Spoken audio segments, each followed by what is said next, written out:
একটু একটু করে জমিয়ে রাখছি দীপা। এইভাবে একদিন তো সব দুঃখ কষ্ট আমার হবে। ধন্যবাদ, তোমরা যাও, আমি বাকি কাজ করে নিতে পারবো। আচ্ছা ঠিক আছে, এই চলো চলো সবাই চলো, আসছি দীপা। বাবা রূপাদের না বলে চলে গেছে। বাবা ভুল করেছে। এখন তো রূপারা অর্জুন দাদিকে না জানিয়ে চলে এলো। এটা রূপারা তো ভুল করলো, তাই না? হ্যাঁ ঠিক বলেছো। অর্জুন তো খুব চিন্তা করছে। বেরোবে? মা বেরোতে দেবে? মাকে না বলে তো বেরোবো না, মাকে বলেই বেরোবো। তাহলে আমি মাকে জিজ্ঞাসা করে আসি। মা, আমরা একটু বাইরে যাব? এখন এই রোদের মধ্যে বাইরে যাবি? না, কোথাও যেতে হবে না, দুজনে খেলো, আর না হলে পড়তে বসো, ঠিক আছে? আমি বুদ্ধু তো ভাঙাবো না তো কি করবো? রূপার একটা কথা না শুনে তুমি মায়ের কাছে চলে গেলে। মোটেও না। মোটেও হ্যাঁ, রূপাদের মা খুব বুদ্ধিমতী। এক্ষুনি বুঝে যেত আমরা কেন বেরোতে চাইছি। তুই কি শুরু করলি? এরকম ঝগড়াঝাটি করছিস কেন?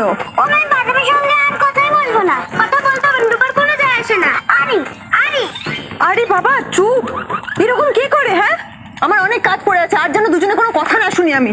চলে এসো, পড়তে বসো। আমরা যাবো। আমরা যাবো? কোথায় যাবেন? আমি জানি না দীপারা তোরই খায়। আমি হাত জোর করছি, আমার খুব টেনশন হচ্ছে ওদেরকে নিয়ে। আমাকে বলুন প্লিজ, দীপা কোথায়?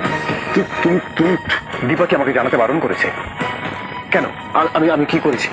আমার ভুলটা কোথায়? ও বলেছে আপনাদের কিছু? না না অর্জুন, তুমি ভুল বুঝছো। ললিতদা, আপনি বুঝতে পারছেন আমি কিসের মধ্যে দিয়ে যাচ্ছি? আমার জানাটা খুব দরকার দীপা কোথায়। আপনি প্লিজ, আমি পায়ে পড়ছি আপনার। আপনি কি করছো কি তুমি? ললিতদা, আমি খুব টেনশনের মধ্যে আছি, আমাকে জানতেই হবে। দীপা তুমি হঠাৎ এভাবে কেন? দীপা আমাদের গ্রামে গেছে। হ্যাঁ, আমাদের গ্রামে, যেখানে দীপা জীবনের অনেকটা সময় কাটিয়েছে। রূপা ওখানেই বড় হয়েছে, জানি ও ওখানে গেছে। সেখানে যাওয়ার কথা আপনারা বলছিলেন না? আমিও যাবো আপনাদের সঙ্গে, আমাকেও নিয়ে চলুন না আপনারা। আমি জানি না সেখানে আপনার যাওয়াটা ঠিক হবে কিনা। বৌদি প্লিজ, আমার যাওয়াটা খুব দরকার। আমি শুধু ললিতদা, আমি দীপাকে শুধু জিজ্ঞেস করতে চাই ওটা কেন করলো। এছাড়া আমি কিছু জানি না, প্লিজ আমাকে নিয়ে চলুন প্লিজ প্লিজ। আমি সেরকম কিছু জানি না, তবে নানা রকম ফুলের কাজ করতে গিয়ে আমার অনেক অভিজ্ঞতা হয়েছে। আমরা এখানেও সেই কাজই করব, সবাই মিলে। অনেক কিছু পারে। মেয়েদের নিজেদের পায়ে দাঁড়ানোটা যে কতটা জরুরি সেটা আমি প্রতিদিন বুঝতে পারছি। তুমি যেভাবে যা বলবে আমরা তাই করব, খুব খাটবো। শুধু ভুল হলে একটু শিখিয়ে পড়িয়ে নিও, তাহলেই হবে। অর্জুন, বাহ, ছেলে বন্ধু। হ্যালো, কে? হ্যালো অর্জুন। সোনা, সোনা, আমি আসছি। খাবো না মা, তুমি আগে ওকে খাবার দিয়ে দাও, তারপর আমি খাবো। মানে এটা কি? আচ্ছা, সারাদিন পরে সব ভালো লাগে? তোরা তো আগে এরকম ঝগড়াঝাটি করতিস না? ওটা বড় বড় ঝগড়ুটে, আরো তো বেশি টাকা। আচ্ছা থাম থাম, কি হয়েছে কি? সোনা রূপা, আমার কিন্তু এগুলো একদম ভালো লাগে না। তোদের মুখে সবসময় আমি হাসি দেখতে চাই। দুজনে ভাব করে নাও তো এবার। করি যে অন্য কাউকে কিছু না জানালেও তুই আমাকে অবশ্যই জানাবি। জানাসনি? আমি কথাটা না বলে থাকতে পারিনি। আসলে অর্জুন এমন ভাবে বলছিল, তোমাদের জন্য এত চিন্তা করছিল যে আমি। অর্জুন, তুমি আমাদের জন্য এত দূরে এসেছো? আসতে তো হতোই মা, তোমাদের ছাড়া অর্জুন থাকবে কি করে শুনি? একটা কথা জেনে রেখো, অর্জুন তোমাদের জন্য সব কিছু করতে পারে। বলো, আমি সোনা রূপাকে নিয়ে একটু ভেতরে চাই। আয় মা। দীপা প্লিজ বল, কি করেছি আমি? কেন, মানে কি হয়েছে দীপা? কিছু তো বল। কেন বিয়ে করতে পারবি না আমায়? দুই সন্তানের মার সঙ্গে অর্জুনের বিয়ে হোক, এটা আমি চাই।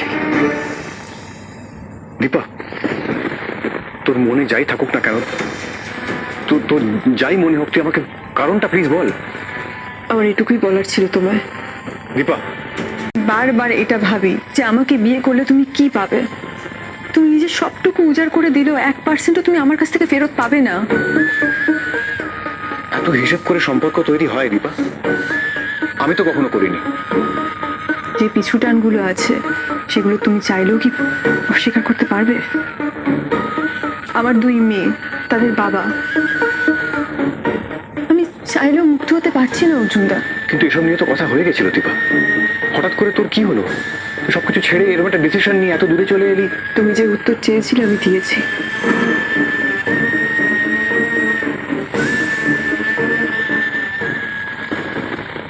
আর তোমার নাম করে বাইরে এলে আর শুধু তুমি মাদের কথাই শুনতে চাও, তাই তো? মা কি বলছে কিছুই বুঝতে পারছি না। অর্জুনের সাথে কেমন কেমন করে কথা বলছে মা। তাহলে কি বিয়ে হবে না? দীপা, তুই আজকে যে কথাগুলো বলছিস, তোর আগের বিয়ে, তোর দুই মেয়ের বাবা, এইসব কথা টেনে আনছিস, এগুলো তো তোর কাছে নতুন সিচুয়েশন নয়। সবাই বসেছিলাম, সেখানে বাচ্চা বাচ্চা মেয়েগুলোকে তুই এতগুলো কথা বললি যে একজন মহিলা এইসব ট্যাগ নিয়ে সারা জীবন কেন বেঁচে থাকবে। আজকে তো হঠাৎ করে হলো কি? এই সেদিন তুই আমার কথা দিলে আমাকে কোনোদিন ফিরিয়ে দিবি না, তখন তুই সবকিছু জেনেই তুই এভাবে কথা ভেবেছিলি, আমার হাত ধরার ডিসিশনটা নিয়েছিলি। তাহলে আজকে হঠাৎ করে হলো কি, আমি সেটাই জানতে চাইছি। ভুলটা কিসের?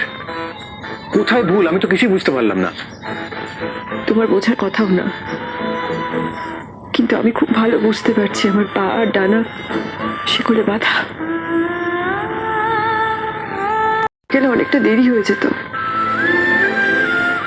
সত্যি খুব বেশি দেরি হয়ে যায়নি। চলে গেছে বাচ্চাদের নিয়ে। এসব কথা এখন থাক না, এসব নিয়ে পরে ভাবা যাবে। না রে, আমি আর অন্য কিছু ভাবতেই পারছি না। আমার জন্য ছেলে মেয়ে দুটোর বিয়ে আটকে গেল। তো চিন্তা করো না, একটু বিশ্রাম না। এটা কি বলছো তুমি সমুদ্র? ভাববো না ওদের কথা। আমার ছেলে মেয়ে দুটো কত কষ্ট পেলাম। এখনই এত উত্তেজিত হয়ে কিছু একটা ঘটে ফেললে কি জবাব দেবো বলো তো দাদাকে? ভিক্টর, তোর দাদা জীবনে তো কত বড় বিপদ এসে গেল বাবা। সমুদা, সময় মতো সব জানতে পারবে। আপাতত দুই ছেলে মেয়েকে নিয়ে আনন্দ করো। দেখেছি দীপা, এই প্রথম দেখছি পালিয়ে যেতে। অর্জুন দা, ছাড়ো প্লিজ। সোনার উপর কিছু খাইনি, আমি গিয়ে দেখি। দেবো না। আমাকে ক্ষমা করে দিও তুমি।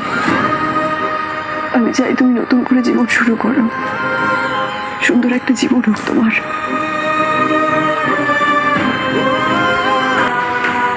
ঠিক যেভাবে রুথলেসলি সবাইকে হারিয়ে ফার্স্ট গার্ল হয়, ঠিক সেইভাবে। আমি বুঝতে পারছি না তুমি কি বলছো। আমি বলছি তুই মহান দীপা, মহত্বের পরীক্ষায় তুই ফার্স্ট হতে চাস, ঠিক করে রেখেছিস তুই এটা, তাই না? কিন্তু কিসের বদলে দীপা? কিসের